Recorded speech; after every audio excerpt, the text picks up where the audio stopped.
bantulah kami dalam segala kelemahan kami. Di dalam nama Tuhan Yesus kami serahkan doa kami. Amin. Kita akan membuka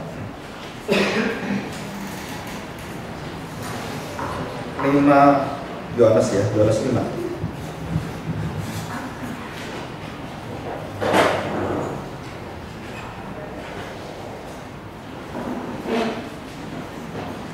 Ayat yang dari 35.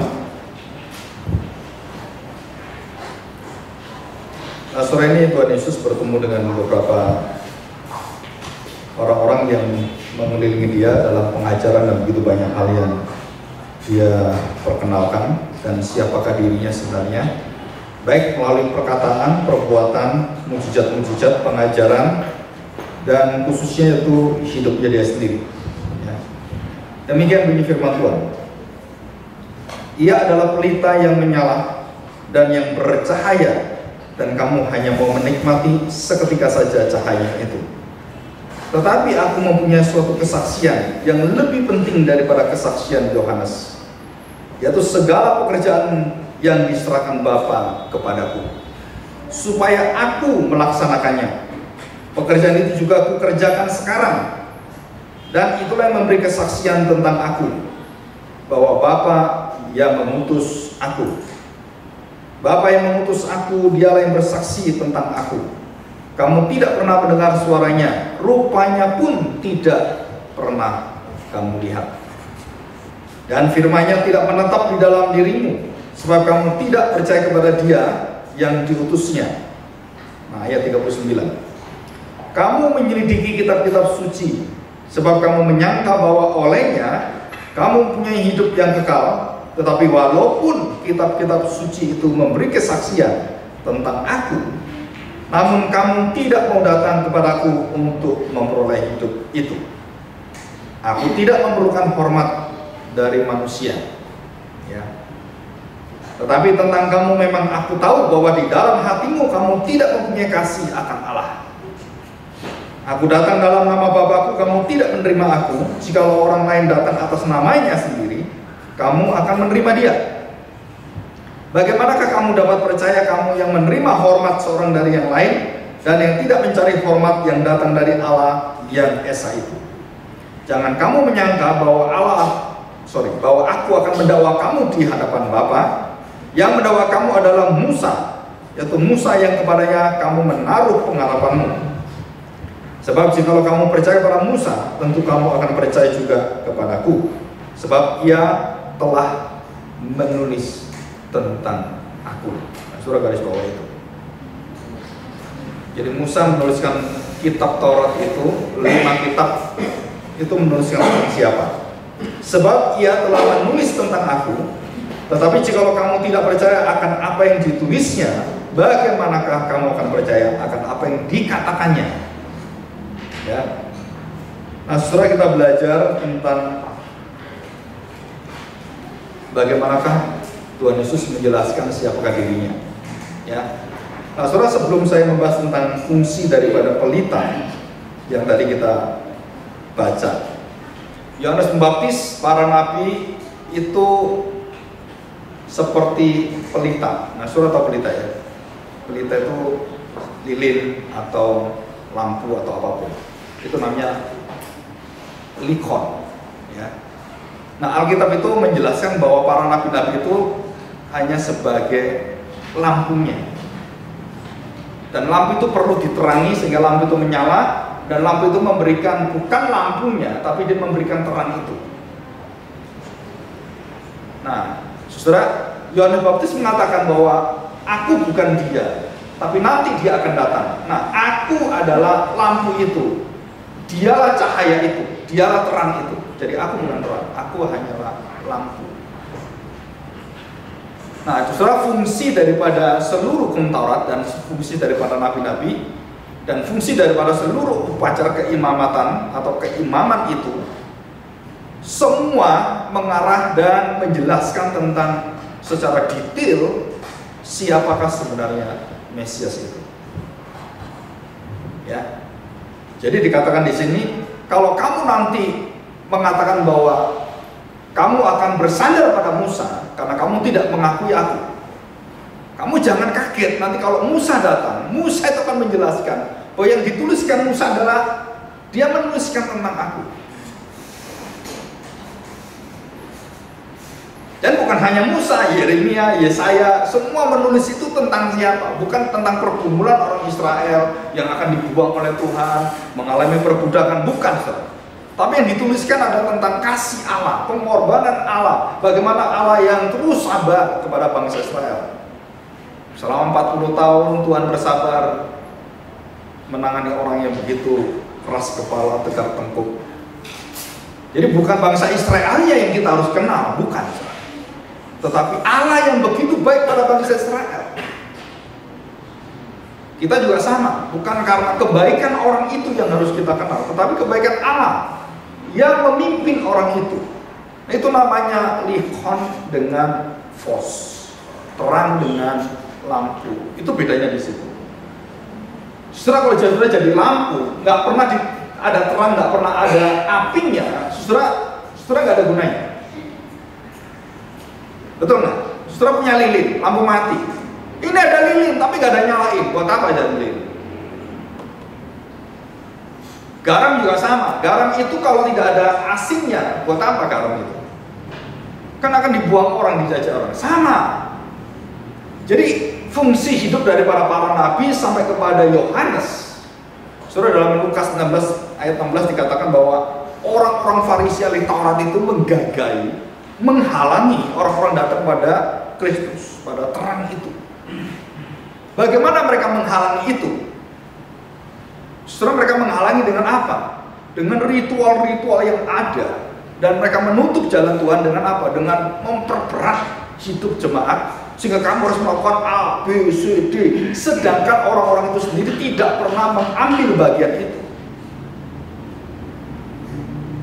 Saudara, saya pernah ditanya satu orang yang sudah lama bergereja, dan dia tanya, kalau saya melihat Tuhan Yesus itu beda dengan apa yang dilakukan oleh orang-orang zaman sekarang. Apa bedanya? Tuhan Yesus itu melayani, kalau kita perhatikan baik-baik, itu dia tuh melayani tanpa memerintah. Melayani tanpa memerintah. Artinya apa? Dia tuh melakukan semua dan dilihat oleh muridnya, dan muridnya ikut. Apa yang dilakukan dia diikuti, dilakukan dia diikuti. Jadi Tuhan Yesus menghimbau mereka, tapi kalau tentang dosa dia memberi peringatan, perintah dan semuanya. Tapi kalau dalam pola pemuritan, pola hidupnya dia, sudah dia tidak pernah memaksa siapapun untuk ikut dia. Nggak ada paksaan. Dia menawarkan, kamu jadilah penjala manusia. Dan murid-murid itu sudah merindukan dan dia lepaskan itu semua dan ikut Tuhan Yesus. Dan dia tidak pernah bertanya, nanti kalau saya nggak dapat makan gimana? Ekonomi keluarga saya gimana? Kan saya nggak punya pendapatan. Ini anak saya lagi sendirian gimana? Sudah itu nggak ada pertanyaan itu. Mereka melepaskan dulu. Dan cara Tuhan itu menetap dan tidak bisa diganti-ganti. Jadi kalau Tuhan mengatakan ikutlah aku, saudara jangan pikir-pikir yang lain, karena itu ada jenisnya. Jadi kita nggak boleh memikir yang panjang terus akhirnya nggak jadi. Atau tergesa-gesa kita mau jadi pengikut Tuhan, tapi Tuhannya nggak mau jadi yang kita ikuti, bisa juga. Ada orang kan, wah orang Kristen itu enak hidupnya ya, saya mau ikut Tuhan Yesus. Terus dia datang ke gereja. Nah itu katanya bahwa saya pengikut Kristus, bukan. Kamu mengikuti Kristus belum tentu Kristus mau diikuti oleh kamu. Dan banyak orang Kristen mengikuti Kristus tapi nggak pernah Kristus mau diikuti. Karena pola hidupnya dia bukan pola hidup Kristus. Nah, saudara, lampu dengan cahaya dan terang itu beda apanya? Saudara, lampu itu tidak pernah bisa bercahaya tanpa cahaya, tanpa terang. Lampu itu hanya menjadi barrier itu hanya menjadi pembawa. Maka Yohanes Baptis waktu ditanya, kamu itu Mesias? Bukan saya. Kalau ditanya, gereja itu milik siapa? Kan ditanya itu. Itu gerejanya Pak ini, gerejanya pendeta ini, kan kita ngomong gitu, gereja kemana? Gerejanya Pak ini gitu. Justru kita harusnya salah. Kalau didengar Tuhan Yesus sebelah kita malah dimarahi Tuhan Yesus. Gerejanya siapa? Tuhan Yesus, yang gitu kan. Setiap tanya gerejanya siapa? Tuhan Yesus. Kok bisa manusia gantikan nama Tuhan Yesus? Itu berpuluh-puluh tahun, beratus-ratus tahun kita ngomong nggak kerasa bahwa itu sebenarnya tidak benar. Tapi supaya ada identitas manusianya, kita ngomong pendeta ini gitu kan. Tapi yang punya siapa? Yang miliki siapa? Bukan Tuhan Yesus. Jadi ini yang pertama, saudara. Jadi fungsi daripada seluruh nabi-nabi, mereka tidak menyatakan dirinya siapa, tapi mereka menyatakan siapakah Mesias yang kamu harus ikuti, kamu harus tunggu, kamu harus menerima pengenapan nanti pengharapan. Nah, saudara ingat baik-baik bahwa ini adalah prinsip di dalam pemberitaan firman Tuhan dalam hidup kita. Jadi jangan sekali-sekali kita menggantikan terang itu, karena kita nggak mampu menggantikan. Kita ini cuma pembawa terang, kita cuma alat anugerah Tuhan. Kita cuma hambanya, kita bukan tuannya.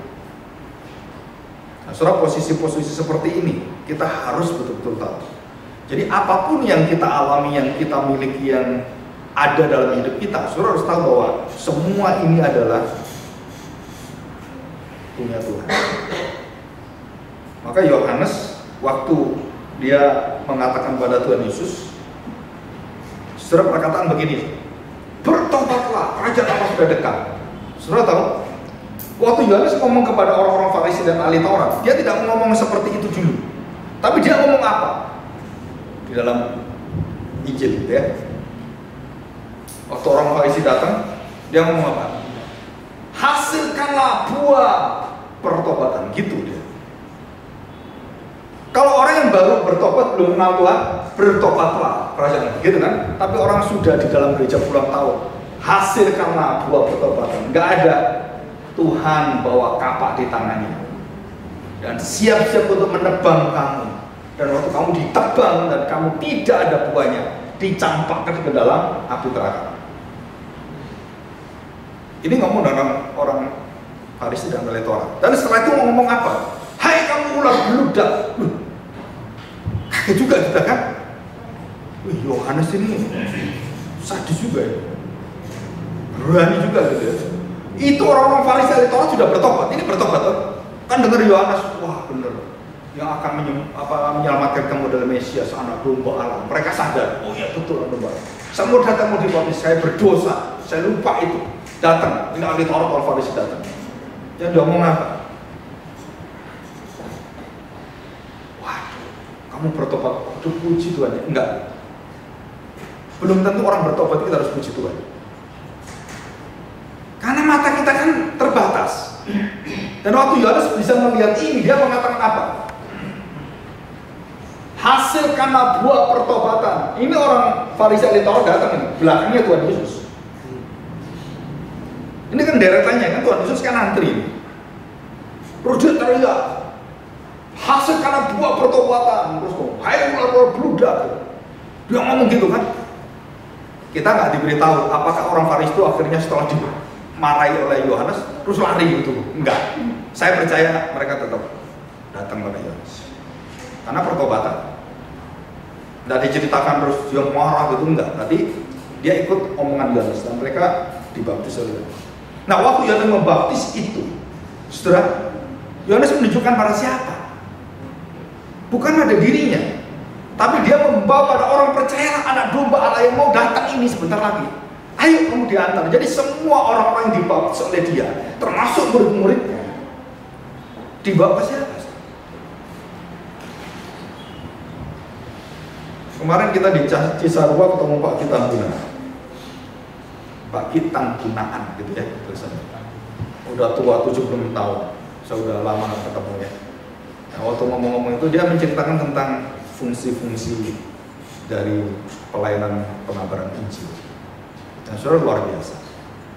Dan dia mengatakan apa? Nggak terduga, nggak bisa diatur. Kita ini harus ikut hati Tuhan. Jangan macam-macam ngatur Tuhan. Saya pernah suatu hari sampai begini diatur semua. Nggak bisa. Akhirnya dia balik lagi kepada yang harus Tuhan atur, bukan saya atur. Dan dia diberkati, dia bisa membuka gereja dan pelayanan misi di 24 provinsi dan lebih dari 150 gereja kecil, yaitu GCKI. Ya. Nah, saya sudah kenal lebih dari 20 tahun yang lalu dengan beliau dan banyak pengalaman dan juga pelayanan, gitu ya. Nah, saudara perhatikan. Jadi dia tahu betul bahwa fungsi daripada semua hamba Tuhan yang ada, yang diutus adalah selalu diingatkan, kamu jangan pernah mengambil apa yang miliknya Tuhan. Kamu bukan terang, kamu cuma lampu. Kita bukan terang, saudara. Kita bukan yang mengatur, kita yang diatur. Kita bukan yang memimpin, tapi kita yang dipimpin. Maka Tuhan Yesus mengatakan, kalau kamu mau jadi pemimpin harus jadi apa? Nah, harus melayani. Tadi kita baru ketemu dengan Pak Paulus yang punya Tuliver yang di Masuk Kencang, dan beliau tanya, Pak Akung boleh memakai tempat ini dari jam 11 sampai jam 4. Jadi apakah kita akan pindah dan nggak perlu bayar? Wah, kalau nggak perlu bayar Indonesia itu seneng. Wah, nggak bayar itu seneng. Saudara, kalau kita bayar harus bayar gitu ya. Kalau kita punya berkat ya kita harus kasih berkat juga. Walaupun dia sudah cukup dan kaya, tetapi kita bukan memberi dia, tapi kita menyatakan rasa syukur kita dan bisa dipakai untuk pelayanannya. Dan dia semuanya untuk pelayanan.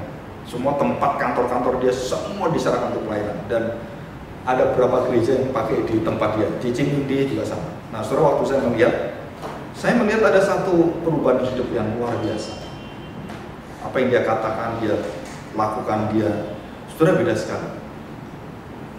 Jadi bagaimana dia terjebak dengan kehidupan yang syarat dengan hidup yang hedonis itu, dan dia waktu bertobat dia tinggalkan semua dan dia tidak mau menjadi pendeta, dia jadi penatua, dan dia sekarang sudah berkhotbah dan sering khotbah di tempatnya Pak Rubin Studio 2.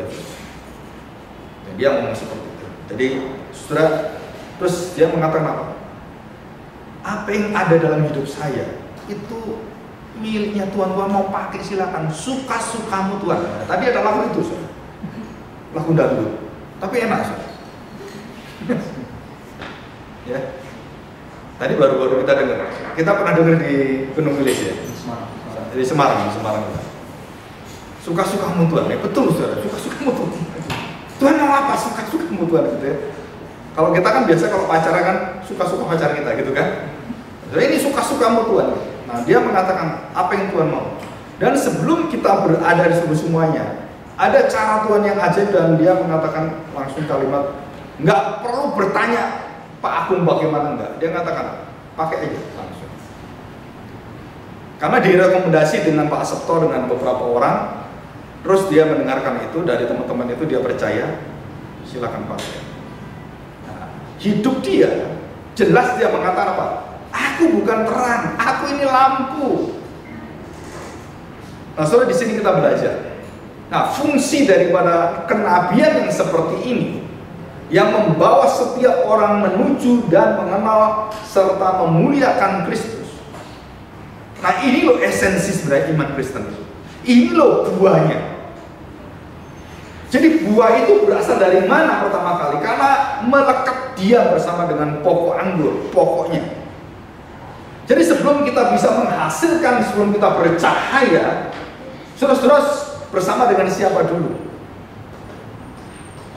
Saya percaya Yohanes Pembaptis itu berat meninggalkan murid-muridnya, atau meminta murid-murid ke Tuhan Yesus. Saudara, kalau saya biasanya diikuti orang banyak, dipuji-puji orang banyak, gitu ya. Terus kemudian orang banyak itu saya suruh ikut orang lain. Saudara, sulit sekali. Kita merasakan, wah, kayaknya itu orang-orang ini milik saya. Dan Yohanes mengatakan, kamu sudah tidak usah ikut aku lagi, ikutlah beranak domba.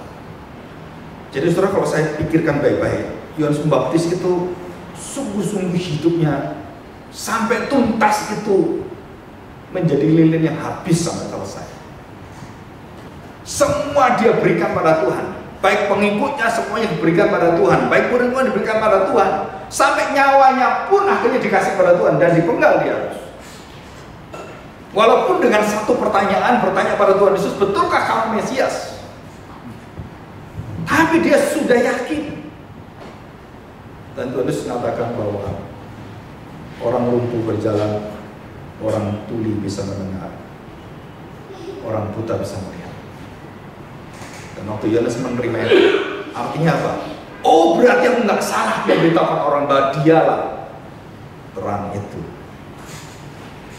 Jadi waktu Yohanes bertanya kepada Tuhan Yesus dengan orang-orang utusan dia, murid-muridnya, saudara, dia bertanya apa? Tentang otentik, tentang status dan kesahan Tuhan Yesus. Dan waktu Tuhan Yesus mengatakan, kamu apa nggak lihat apa yang saya lakukan? Dan kemudian Yohanes dengan rela dia memberikan kepalanya, bukan untuk Herodes. Untuk siapa? Untuk Tuhan Yesus. Dan itulah hidup yang membuka rahasia dari kerajaan Allah. Nah, saudara, kita lihat ayat yang ke-39. Ya.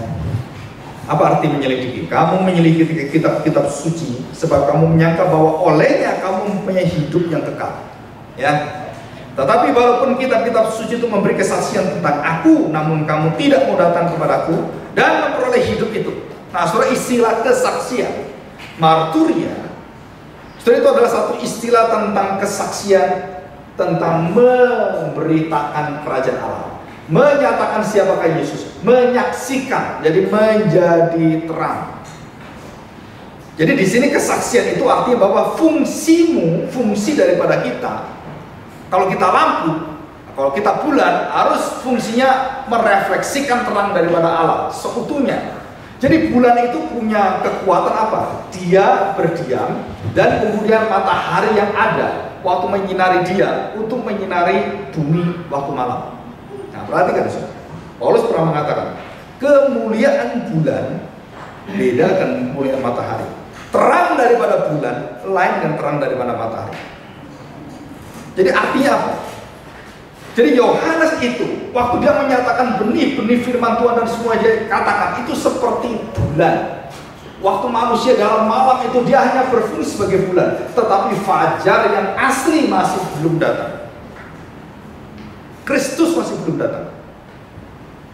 Nah, saudara, dikatakan di sini seluruh kitab suci itu seperti bulan semua.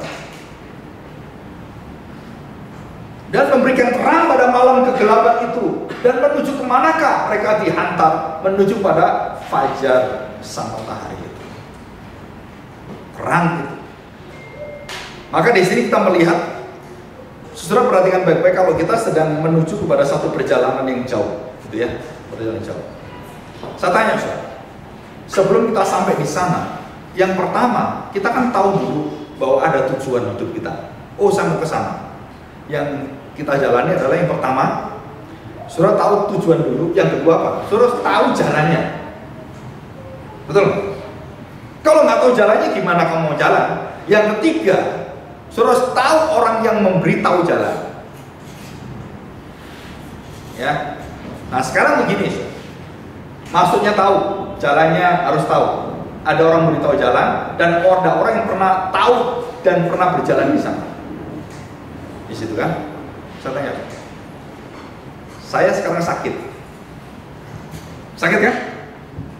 Terus saya diperiksa, darah saya diperiksa, dinyatakan diabetes, kolesterol, dan semua penyakit, 12 penyakit ada dalam tubuh saya semua, gitu kan?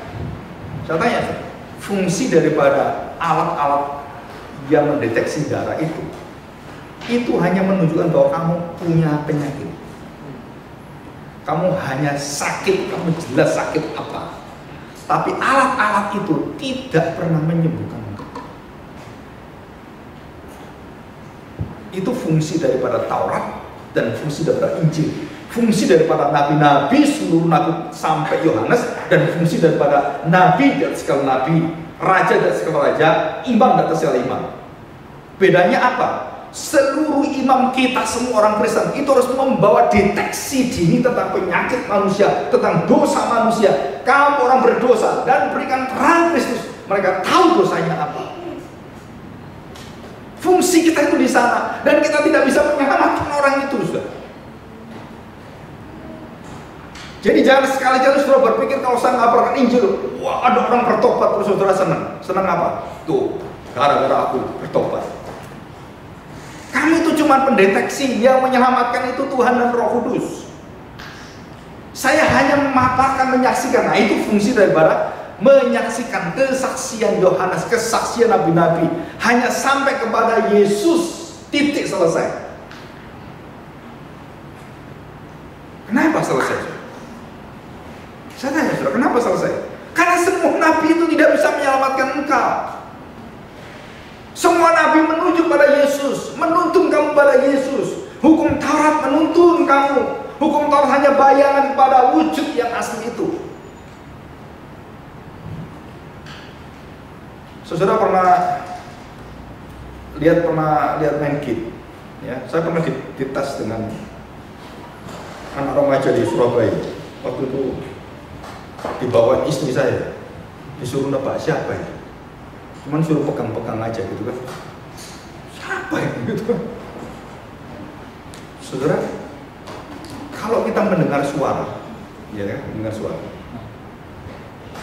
Saya tanya seorang wanita bersuara, manggil nama Julius gitu ya. Saya tanya, Pak Julius tahu nggak itu suara istri atau bukan? Kalau nggak tahu kebangetan. Bener nggak? Siapa kamu? Aku istrimu. Enggak. Loh, aku istrimu, sampai nangis-nangis, aku istrimu. Siapa kamu? Orang lain udah ngomong, Julius, ini istri saya.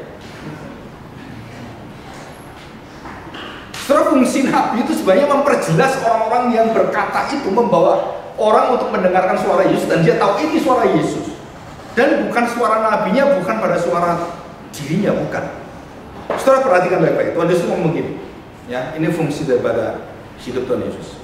Bapa mengatakan apapun punya rencana, anak menjalankan. Anak mengatakan apa yang Bapa katakan. Anak hanya menyaksikan apa yang Bapa saksikan. Saudara perhatikan, itu fungsi apa?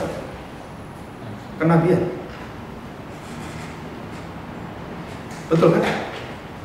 Dalam Ibrani pasal 1 ayat 1 sampai ayat 3. Dan Tuhan berulang-ulang ratusan kali memakai nabi-nabi, memakai orang-orang yang diutus oleh Tuhan, baik malaikat gitu ya, dipakai. Semua dipakai. Sudah perhatikan baik-baik. Semua hanya menunjukkan kamu orang berdosa, kamu butuh keselamatan, kamu harus hidup berubah. Kalau tidak, kamu dibinasakan Tuhan. Nah, seluruh nabi itu ngomong ini semua. Bolehkah nabi mengatakan seperti ini? Kalau kamu mendengar saya, kamu percaya, kamu diubahkan hidupmu, pasti kamu berubah. Saya tanya, dan banyak pendeta ngomong seperti ini sih. Kamu harus yakin ada dirimu. Dengarkan omongan saya. Kalau kamu percaya, kamu bisa mengubah dirimu. Kamu bisa. Saya tanya, apakah Yohanes ngomong? Apakah nabi-nabi ngomong begitu? Apakah imam-imam ngomong seperti itu? Tidak sama sekali. Nabi-nabi imam mengatakan, bersandarlah pada Yesus, jangan pada kekuatanmu. Sekarang setan-setan pakai semua hamba Tuhan, modelnya kayak gitu. Nggak perlu percaya Tuhan Yesus. Kamu sudah tahu ada kekuatan dalam dirimu, self power, self help. Kamu klaim dalam nama Tuhan Yesus, jadi Tuhan Yesus pakai namanya doang. Dan kamu bisa merubah hidupmu, jadi orang kaya, jadi begini-begini, dan bisa, akhirnya bisa dia. Wah, betul. Nah, saudara, langsung dia mengalami kesesatan dan tidak bisa mengerti Yesus yang sejati. Kenapa nggak bisa mengerti Yesus sejati? Karena mereka sudah mengubah Yesus dengan kesesatan pikiran dia. Jadi saudara jangan kaget kalau ada orang mengikuti Yesus seperti itu, saudara ngomong, nggak diterima, saudara. Kenapa nggak diterima? Karena dia sudah merubah pola pikir dia. Termasuk orang-orang percaya pada Musa. Mereka sudah berubah pola pikirnya. Mereka nggak bisa lagi mengenal yang murni. Dan mereka tidak bisa percaya Tuhan Yesus yang model seperti itu. Karena yang dituliskan yang sesuai dengan mereka adalah seorang Mesias yang luar biasa mendirikan kerajaan yang baru dengan segala bala tentara dan tidak terkalahkan. Terus kemudian Mesiasnya tiba-tiba digebukin, cambuk. Siapa yang bisa terima ini, saudara? Dan kemudian Tuhan Yesus naik ke kayu salib, waduh, dihina seperti itu. Mana rajamu? Saudara, nggak usah banyak-banyak. Ya. Kalau saudara lagi bertengkar, kita orang tua, anak lagi bertengkar. Saudara-saudara mau menjadi seperti Yesus atau saudara menjadi seperti Mesias yang diharapkan oleh orang Israel? Pasti kita menyatakan, aku ini papamu, aku akan belain kamu. Salah benar kamu anak, kan gitu kan? Saudara, itu Mesias palsu. Kalau kamu jadi orang tua dia, kamu berpikir, kamu salah apa anak? Kamu harus menunjukkan apa yang dilakukan anakmu sehingga anakmu bisa berbuat salah dan bisa menyakiti hati orang atau apa yang dia lakukan. Saudara, itu berbeda. Jadi kita tidak mendahulukan apa? Kegagalan kita, pahlawan kita. Bukan, tapi kita mendahulukan kerendahan hati. Coba kamu periksa, coba kamu lihat, benar nggak kamu? Kenapa ini seperti ini? Kenapa kamu bertengkar dengan dia? Kenapa seperti ini? Itu membawa orang akan menyadari kerendahan hati, meneliti hidupnya. Tapi kalau Mesias yang diminta oleh orang Israel, nggak boleh seperti itu. Malu kita. Aku nggak mau punya papa kayak kamu, nggak belain saya. Salah pun belain loh. Ya anakmu kan. Nah, saudara, inilah kesesatan berpikir bangsa sekarang yang sama dengan orang-orang yang zaman sekarang. Jadi waktu mereka melihat apa yang dilihat oleh para nabi itu berbeda dengan dilihat oleh orang-orang Israel yang mengagungkan Musa itu. Sehingga Musa mengatakan bahwa kamu akan mendengarkan seorang nabi yang akan datang dan kamu akan mendengarkan dia, bukan aku. Dan apa yang terjadi di ayat itu juga adalah Ulangan 18-19. Dan Musa mengatakan apa? Dan ada waktu zaman nanti semua orang Israel, semua orang-orang yang percaya pada Tuhan akan menjadi imamat rajanya. Apa artinya, saudara? Jadi orang-orang itu tidak bisa lagi ditipu dengan macam-macam, enggak. Mereka hanya bergantung kepada Kristus. Mereka akan melihat Kristus sebagai puncak daripada seluruh pewahyuan itu, dan dia lebih bisa membereskan. Kamu periksa darah, semakin kamu tahu penyakitmu, semakin senang nggak? Harusnya semakin senang, kenapa? Kan bisa diobati. Soalnya saya tanya, periksa darah, periksa jantung, periksa semua, dengan ada satu orang datang, nggak usah periksa semua, mau sembuh nggak? Saya tanya, mau sembuh nggak? Nggak ada yang nolong saya kok. Saya sendirian di situ. Saya ditinggal keluarga saya. Tanda itu orang apa? Ada yang nolong kamu nggak? Oh gitu, kasihan. Mau tak angkat nggak? Apa Yesus seperti itu? Nah, saudara perhatikan fungsi-fungsi kenabian Tuhan Yesus dengan kenabian daripada nabi-nabi itu. Saudara perhatikan, semua nabi-nabi yang ada hanya menunjuk pada Tuhan Yesus. Dan yang genapi siapa? Tuhan Yesus langsung. Jadi waktu orang-orang lumpuh semua dan dikatakan apa? Sembuhlah, berjalanlah, bangkitlah. Saudara, nggak ada satu nabi yang bisa seperti itu. Jadi Tuhan Yesus waktu mengatakan bahwa semua menyaksikan dan memberitakan tentang aku, menuliskan tentang aku. Saudara, bukan hanya ditulis, bukan hanya, tapi dia menyembuhkan dan mengubah serta memberikan hidup kekal. Dialah yang melakukan semua. Dialah yang membentuk kerajaan yang baru. Nah, sekarang ini kita masuk dalam kerajaan yang baru yang kita lihat kiri kanan kita. Dan banyak orang tidak tahu bahwa kita sedang kerajaan Allah yang kekal itu sedang mulai tambah lama tambah besar sinarnya, karena raja akan datang. Kan ini waktu sudah dekat kan. Dan kuasa Tuhan itu semakin lama semakin mempersiapkan semua orang di seluruh dunia. Dengan apa? Anak-anak Tuhan harus bersinar, memberitakan tentang Kristus. Di mana kamu hidup, di mana kamu tinggal, di mana kamu bekerja, dan dimanapun kamu berteman, dimanapun kamu berbisnis, di sanalah kamu harus nyala terangmu. Jika kamu tidak menghasilkan buah pertobatan, nah ingat Bapak, Yohanes katakan apa? Kapak di tangan Tuhan sudah siap-siap diacungkan. Saudara, itu mengerikan. Jadi kalau saya tidak ada perubahan hidup, gak pernah menjadi lampu yang menyatakan terang, dan saya ditaruh di bawah gantang, buat apa saya menjadi orang Kristen?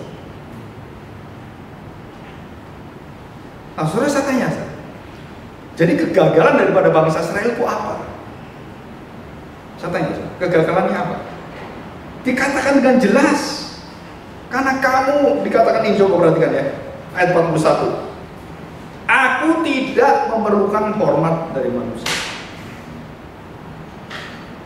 Jadi kunci daripada yang membuka orang-orang nabi-nabi itu luar biasa sekali itu, saudara. Karena dia tidak perlu hormat manusia, dia hanya hormat pada Allah. Fungsi nabi yang sejati itu, dia tidak butuh hormat manusia. Dia hanya ingin berkenan pada Tuhan. Seperti Yesus, seperti itulah kita. Seperti nabi-nabi yang memandang pada Tuhan, seperti itulah kita.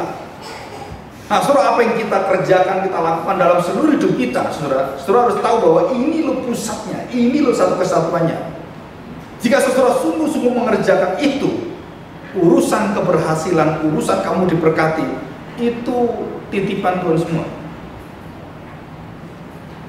Saudara, pengalaman daripada Pak Paulus waktu mengatakan kalimat, dari kecil saya diajar hampir lebih dari 10 tahun menjajakan, memasarkan, dan dari sama saya dari kecil itulah, waktu saya masih kecil saya menjajakan makanan apapun, dan saya dilatih nggak laku dan dibuang semuanya. Menyakitkan sekali. Tapi di sana Tuhan persiapkan ketidakberhasilan dia, kegagalan dia, membawa seluruh hidupnya diberikan oleh Tuhan dasar-dasar kehidupan, dan akhirnya dia menjadi orang, menjadi berkat Tuhan. Dan semakin dia melayani, dia semakin kental di hadapan Tuhan. Semakin dia memberikan, dia semakin tahu siapakah Tuhan. Nah, nabi-nabi juga sama, saudara, dikatakan tidak memerlukan hormat dari manusia. Jadi nabi-nabi itu mengerjakan untuk siapa? Saudara perhatikan ya, ini yang terakhir tentang fungsi daripada kitab suci mengantar kepada Kristus. Waktu Yeremia dipilih oleh Tuhan, Yesaya dipilih Tuhan, Yesaya dipilih Tuhan. Terus saya tanya, yang pertama, mereka sadar mereka itu nggak layak. Yang kedua, mereka betul-betul harus diubahkan Tuhan, harus diubahkan Tuhan. Dan yang ketiga, mereka bukan hanya diubahkan, mereka seumur hidup mereka harus mendengarkan suara Tuhan, dan bukan apa yang mendengar suara manusia. Contohnya begini, Yeremia kesini, kamu akan aku perintahkan, kamu akan memberitakan, dan dikatakan dalam firman Tuhan. Yesaya juga sama. Orang akan mendengarkan kesaksianmu, kamu akan berteriak, mengabarkan berita tentang bagaimana Tuhan akan menghukum dan menyelamatkan mereka, dan tidak ada satu orang yang dengar kamu. Sampai kamu mati itu ya, nggak ada yang dengar. Nanti setelah kamu mati, kuburanmu dibangun yang bagus, lalu dikasih nama Yeremia, dan semua umat Israel nangis. Oh Yeremia, kami sadar, tapi kamu mati. Mau nggak jadi nabi kayak gitu?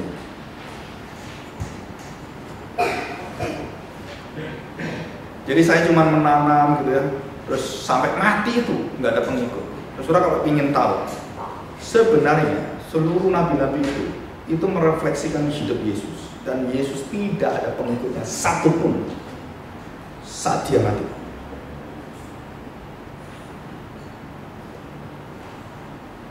Semua murid tinggalkan dia. Kenapa dia sangat nangis gemetar-gemetar dan teteskan air mata seperti darah? Saudara, murid-murid itu keterlaluan. Lihat mujizat, lihat apa? nggak ada yang belain, boro-boro belain, nyangkalin malah. Gimana sakit hatinya? Nabi-nabi diberi oleh Tuhan, dan fungsi kenabian semua itu digenapi oleh Tuhan Yesus. Dan waktu Tuhan Yesus di kayu salib dan mengubahkan itu. Dan setelah dia dari kebangkitan, dia mulai membuka pikiran orang-orang. Dibuka semua. Baru mereka bisa ngerti, baru mereka bisa tahu. Oh, tujuan pengutaran begini, semua tahu semua. Nah, kalau saudara hari ini bisa mengerti apa yang Tuhan Yesus lakukan dan fungsimu sebagai orang Kristen atau sebagai suara kenabian, saudara-saudara sadar itu berarti bukan saya. Kristus dimuliakan, bukan kemuliaan saya, tapi kemuliaan Kristus. Saudara-saudara akan menghasilkan buah yang berlimpah-limpah. Dan itu rahasia. Jadi orang-orang dibawa kepada Kristus dan dibuka semuanya pada Kristus. Dan bagaimanakah Petrus yang pengkhianat akhirnya bisa berkhotbah? Orang bisa datang 3.000 orang bertobat. Coba kalau kita punya teman pernah khianati kita, saya tanya, saudara ngomong apa? Pasti ngomong gini, pengkhianat, jangan percaya dia. Betul nggak? 11 murid tanpa Yudas. Dan waktu Petrus berkhotbah, 10 murid lihat Petrus berkhotbah. Kamu kan nyangkali Tuhan. Sudah saya tanya sekarang, kok bisa? Kok bisa orang itu bisa melakukan seperti Petrus? Saudara, kenapa? Saudara, itu dampak dosa yang luar biasa. Jadi Tuhan Yesus waktu setelah dia mati dan dia bangkit, masih ada yang dibereskan. Apa yang dibereskan? Nah, ini kuncinya. Kenapa kita itu Christ Center? Karena ini kuncinya. Kalau jemaat tidak dibawa pada Kristus dan mereka cuma mengenal Yesus yang penuh kasih, Yesus yang menyelamatkan kamu, Yesus yang menjadi kekuatan hidupmu, tapi tidak mengenal Yesus yang di dalam penderitaanmu, engkau harus mengikuti langkahnya dia, engkau harus rela hidup seperti dia, saudara tidak akan menghasilkan buah. Ini kuncinya, saudara. Kamu seperti orang Farisi nanti yang hanya melakukan ritual-ritual yang tidak pernah mengubah apapun dalam hidupmu. Dan disitulah Yohanes mendapatkan, akhirnya dia memberikan hidupnya pada Tuhan. Dan dia merelakan seluruh hidupnya dipakai dan sampai kepalanya pun dipenggal. Saudara, itu satu kemuliaan yang hebat sekali. Tapi waktu kita melihat pada Tuhan Yesus, apa yang terjadi, saudara? Terjadi masa perubahan kerajaan yang kekal, yang tidak bisa kalah dengan penyangkalan, tidak bisa kalah dengan pengkhianatan, tidak bisa kalah dengan apapun. Kenapa? Karena kasih Allah itu adalah kekal. Jadi waktu kebangkitan itu menunjukkan bahwa Allah itu akan kekal, akan mencintai engkau, akan menyertai engkau, dan miliknya dia tidak pernah ditinggalkan dia. Engkau berkhianat, aku ubahkan engkau. Engkau hidup dalam kegersangan spiritualmu, aku akan memberikan taman Tuhan yang luar biasa. Dan semua diubahkan Tuhan. Kenapa, saudara? Karena ada pengertian yang baru tentang kesaksian. Jadi kamu jika menjadi terang dan kamu menginginkan terang itu, langsung kamu kehilangan semua kemuliaan. Musa waktu mendapatkan kemuliaan Tuhan ditutupi, dia langsung kehilangan kemuliaan. Nah, saudara ngerti ini ya? Jadi waktu Musa wajahnya bercahaya dan waktu dia tidak bercahaya, saudara, Musa itu langsung merasa dirinya itu malu sekali, saudara.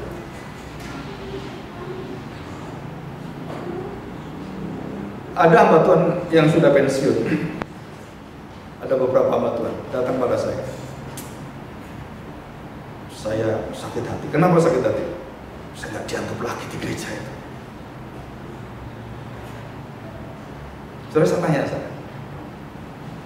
Dan pada saat dia seperti itu, dan pada saat itulah dia menikmati bagaimana Tuhan, bagaimana dia ditinggalkan, bagaimana dia hidup dengan kuasa yang sempurna. Nah, kalau dia pada waktu ujung hidup seperti itu dan dia melihat kemuliaan Tuhan yang luar biasa, saudara, pada ujung akhir hidupnya seperti ditulis dan ada yang di dalam kata-katanya doa daripada Yakub. Saudara tahu? Saudara perhatikan seluruh jalur kerajaan Allah. nabi yang paling hidup menderita, anak yang paling menderita, yang paling luar biasa sengsaranya, dan dialah yang paling berbuat. Anak yang paling dimanja, yang dibiarkan seperti itu, lemah semua. Tapi anak yang mengalami penderitaan, mengalami goncangan, kesulitan, dan dia bersama dengan Tuhan, saudara, dikatakan bahwa buahnya itu limpah sampai menjalar ke bangsa-bangsa lain. Dan itulah Yusuf. Jadi saudara, kita belajar hari ini adalah fungsi daripada Taurat, fungsi daripada Musa, fungsi daripada nabi-nabi. Saudara, adalah seperti pendeteksi darah yang hanya memberitakan bahwa kamu sakit ini, kamu mati, kamu akan masuk dalam penghukuman Tuhan, penghakiman Tuhan, dan kamu tidak akan bisa berbuat apa-apa. Cepat kamu lari kepada siapa? Pada juru selamatmu, pada tabib di atas segala tabib, yaitu Yesus. Jadi seluruh isi daripada khotbah pujian kita, saudara, membawa orang untuk apa? Disarkan tentang kegelapan ini, dan mereka akan bertemu dengan terang yang sejati. Kita cuma memberikan terang, kayak orang itu, ya, terang yang bulan itulah. Kamu akan mendapatkan terang yang sejati. Nanti kita akan bersama-sama menerima matahari surga. Ya, dan inilah kehidupan yang sangat indah bersama dengan Tuhan. Dan kita percaya bahwa apa yang kita dengarkan hari ini biar terus akan bawa kita dalam kemuliaan Tuhan. Saudara, saya akan baca sebagai ayat penutup Yohanes pasal 6 ayat 44. Tidak ada seorang pun yang dapat datang kepadaku jikalau ia tidak ditarik oleh Bapa yang mengutus aku. Kita perhatikan, saudara. Dan ia akan kubangkitkan pada akhir zaman. Tidak ada seorang pun yang datang kepadaku jikalau ia tidak ditarik oleh Bapa yang mengutus aku, dan ia akan kubangkitkan pada akhir zaman. Dan dijelaskan ayat 45. Ada tertulis dalam kitab nabi-nabi, dan mereka semua akan diajar oleh Allah. Dan setiap orang yang telah mendengar dan menerima pengajaran dari Bapa datang kepadaku. Luar biasa ya. Jadi nanti di akhir zaman itu orang-orang diajar apa? Kitab nabi-nabi. Jadi Tuhan Yesus sudah melihat bahwa apa yang akan terjadi. Seluruh gereja Tuhan, bangsa-bangsa akan datang untuk apa? Mempelajari kitab-kitab yang ada dalam perjanjian lama. Gereja akan kembali ke sana dan mereka akan membawa semua datang kepadaku, dan akan aku bangkitkan pada akhir zaman. Jadi akhir zaman nanti akan datang Tuhan Yesus setelah apa? Seluruh gereja mengajar kitab nabi-nabi yang menunjukkan kepada Kristus. Jika itu belum terjadi, kita akan lebih lama lagi memutar-mutar. Ya, kalau mau cepat-cepat Yesus datang supaya kita menderita banyak-banyak dan semakin hari semakin berat, saudara beritakan dan ajarlah anak-anakmu dari mulai sekarang. Ya, doakan nanti kita akan ada persekutuan keluarga yang akan mendasari iman keluarga yang sungguh-sungguh percaya pada Tuhan. Saya lagi berdoa karena semua dimulai dari keluarga, ya, dibuka dari keluarga. Dan saya berkali-kali mengatakan, saudara, jangan sampai kita melayani orang, keluarga kita hancur-hancuran. Dan 5 pemimpin besar yang sudah meninggal dunia di Indonesia, seluruh keluarganya hancur lebur. 5 pemimpin gereja besar, seluruh keluarganya hancur. Dan itu bukan pendeta biasa, tetapi kita tahu siapakah kita. Kita hanyalah lampu, kita bukan terang. Ya, jangan melanggar hukum Tuhan ini. Kalau sudah melanggar, akibatnya kita yang terbakar. Ya, mari kita berdoa.